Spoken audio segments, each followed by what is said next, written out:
ఇటీవల చెన్నైలో జరిగిన ఓ బహిరంగ సభలో నటి కస్తూరి తెలుగువారిపై చేసిన వ్యాఖ్యలను వ్యతిరేకిస్తూ ఏపీలోని ఓ గ్రామంలో నిరసనలు చేపట్టారు. తమిళనాడు డీఎంకే అధినేత ముఖ్యమంత్రి స్టాలిన్ పూర్వీకుల గ్రామమైన ఒంగోలు మండలం చెరువు కొమ్ముపాలెంలో ఈ నిరసన నిర్వహించారు. చెన్నైలోని పోలీస్ స్టేషన్లో నటి కస్తూరిపై ఫిర్యాదు చేసినట్లు వారు తెలిపారు. తన స్థాయిని గుర్తుపెట్టుకొని మాట్లాడాలని ఆమెను హెచ్చరించారు. ద్రావిడ దేశం పార్టీ ఆధ్వర్యంలో నటి కస్తూరి చిత్రపటం దగ్ధం చేసి నిరసన తెలిపారు గ్రామస్తులు.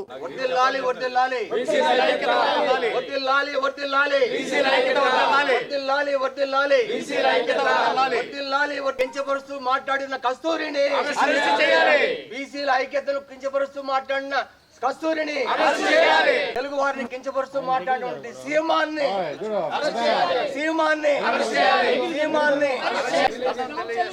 ఖండన తెలియజేస్తున్నాం.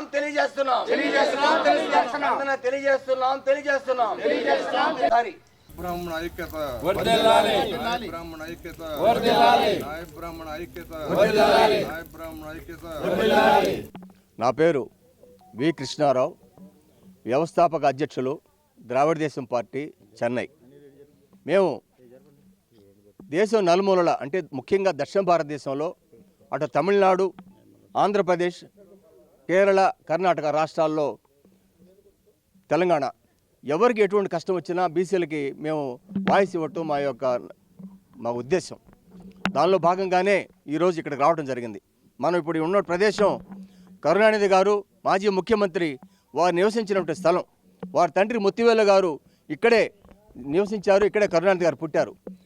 ఇటువంటి నాయకుడు తెలుగువారు కావటం మన గర్వకారణంగా ఉంది. వారు తన వృత్తిరీత్యా, వ్యాపార రీత్యా వారు తమిళనాడు రాష్ట్రంలో వచ్చి స్థిరపడ్డారు. వారు వాటిని కించపరుస్తూ ఇటీవల ఒక చిల్లర నటి 4 సినిమాల్లో రంగులు వేసుకొని వేషాలు వేసినంత మాత్రాన మహానటి అని ఫీల్ అయిపోయి కస్తూరి అని చెప్పి ఒక చిల్లర నటి తెలుగు వారిని కించపరుస్తూ తమిళనాడులో అనేక సభల్లో మాట్లాడుతుంది. ఆవిడని మేమందరం కూడా ధర్నా ప్రోగ్రాములు చేశాం, అనేక పోలీస్ స్టేషన్లో కంప్లైంట్ ఇచ్చాం, అనేక వేదికల మీద నిరసన కార్యక్రమం చేశాం.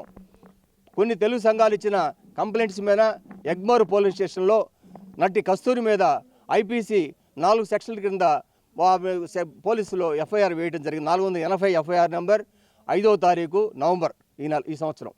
కానీ ఈ యొక్క నటికి సమ్మల్ని ఇవ్వడానికి పోలీసులు వారు వెళ్ళినప్పుడు ఆ ఇండ్లు లాక్ చేసుకొని తాళం వేసుకొని పారిపోవడం జరిగింది.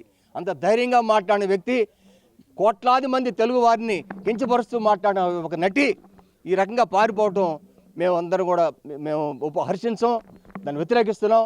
పోలీసులు అందరికీ మేమేం చెప్పేదంటే, వాళ్ళు ఫోన్లో కస్తూరిని మాట్లాడడానికి ట్రై చేస్తే ఫోన్ స్విచ్ ఆఫ్ చేసి ఉంది, ఎక్కడున్నా తెలియలేదు, బహిరంగంగా రావచ్చు కదా అటువంటి నటి, నీ అనుకున్న వాళ్ళు రాజకీయవేత్తలు తీసుకురావచ్చు కదా, ఈరోజు ఎందుకు భయపడుతున్నావు నువ్వు? కానీ మేము మీ మూలంగా మేము తెలియజేసేది ఏంటంటే, నటి కస్తూరి ఎక్కడున్నా కానీ పోలీస్ డిపార్ట్మెంట్ వారు ఇంటర్పోల్ సహాయంతో మేమందరం కూడా మీకు సహాయం చేయడానికి సిద్ధంగా ఉన్నాం. కాబట్టి మీరు ఆ యొక్క ఆర్డర్స్ తీసుకొని ఆంధ్రప్రదేశ్ కానీ లేదు తెలంగాణ కానీ వస్తే ఆవిడని అరెస్ట్ చేసి తీసుకెళ్ళడానికి మేమంతా కూడా నాన్ బెయిలబుల్ వారెంట్ ఇవ్వాలి. ఆమెకి ఎటువంటి పరిస్థితుల్లో కూడా బయట రావడం లేదు. తెలుగు వారిని ఇంత నీచాతినీచంగా కించపరుస్తూ మాట్లాడు, ఒళ్ళంతా తీసుకొని మాట్లాడుతుంది వేదికల మీద. తెలుగువారు ఇంతమంది రాజకీయ నాయకులు ఏడకొచ్చి మన ఆంధ్రప్రదేశ్ వారు తమిళనాడు రాష్ట్రంలో ఇప్పుడు 5 మంత్రులు ఉన్నారంట. మేము ఈ 2 కోట్ల మంది ఉన్నామండి తమిళనాడు రాష్ట్రంలో. 2 కోట్ల మంది అంటే 27% మంది తెలుగువారు ఉన్నాం. ఏదో పోనివ్వండి బతకడానికి వచ్చామని చెప్పని మేమందరం కూడా సైలెంట్గా ఉంటే, అక్కడ పుట్టిన పెరిగిన వాడిని తెలుగువారి సంగతి ఏంటి? అక్కడే ఆంధ్ర రాష్ట్రం సపరేట్ కాకముందు పొట్టి శ్రీరాములు త్యాగఫలితంగా మన ఆంధ్ర రాష్ట్రం భాషా ప్రాతిపదికన విడగొట్టక ముందు మద్రాసు మహారాష్ట్రం అని చెప్పిన ఒక పేరు ఉండింది. ఆ మద్రాసు రాష్ట్రంలో ఉన్నటువంటి భాగమే మేమందరం కూడా దాన్ని మాత్రం ఈ యొక్క చిల్లర నటికి, చరిత్ర తెలుసుకోకుండా మాట్లాడిన నటికి మేము మళ్ళా ఒకసారి ఖండన తెలుపుతున్నాం. ఆవిడని వెంటనే అరెస్ట్ చేయాలి, నాన్ బెయిలబుల్ వారెంట్ ఇవ్వాలి. ఆవిడకి ఎవరైనా సపోర్ట్ చేశారంటే వాళ్ళందరినీ కూడా ఇళ్ళు ముట్టించడానికి సిద్ధం ఉన్నాం. అదేవిధంగా ఒక నాయకుడు, ఒక రాజకీయ నాయకుడు, ఆయన కూడా సినీ దర్శకుడే, సినీ నటులే, ఆయన వచ్చి తెలుగు వారిని కించపరుస్తూ మాట్లాడుతున్నాడు. సీమాన్ కపట్దార్ అనేక వేదిక మీద నేను ఖండన చేస్తూ మేమందరం కూడా ప్రచారం చేయడం జరిగింది. అనేక వీడియోల్లో కూడా మేము మిమ్మల్ని ఖండిస్తూ మేము వీడియోలు కూడా ఇవ్వడం జరిగింది. మరొకసారి సీమాను కూడా మేము హెచ్చరిస్తున్నాం. ఎటువంటి పరిస్థితుల్లో కూడా మీరు తెలుగు వారిని కించపరుస్తూ మాట్లాడితే మీ ఇళ్ళు మీ పార్టీని ముట్టడిస్తాం, తమిళనాడు రాష్ట్రంలో రాజకీయ చరిత్ర లేకుండా చేస్తాం, కబడ్దారని చెప్పని మేము ద్రావిడ దేశం తరఫున తెలియజేస్తున్నాం.